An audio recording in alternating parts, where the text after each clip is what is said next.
Hi everyone. So here is the app called Character AI, and they just released a new feature called Group Chat. But there is some kind of a bug, like where you just can't add your friends to the group chat. So to add friends, just tap to share a link, or just tap and share information, and then just tap invite link, and then just send it to your friends.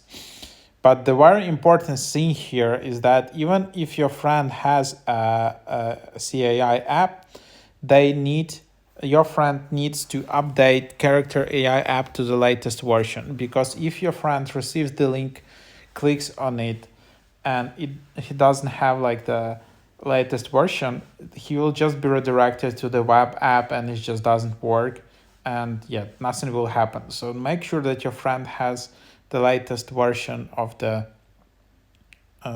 app, and then they will just be able to join. So that's how it works, because a lot of my viewers asking like why it just doesn't work. So I think that's the fix. If it's not fixing for you, if you both have the Character AI app later than 1.70, then I don't know, then just write some comments.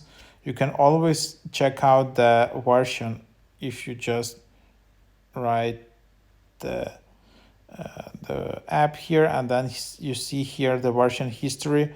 So just yeah, make sure it's above 170.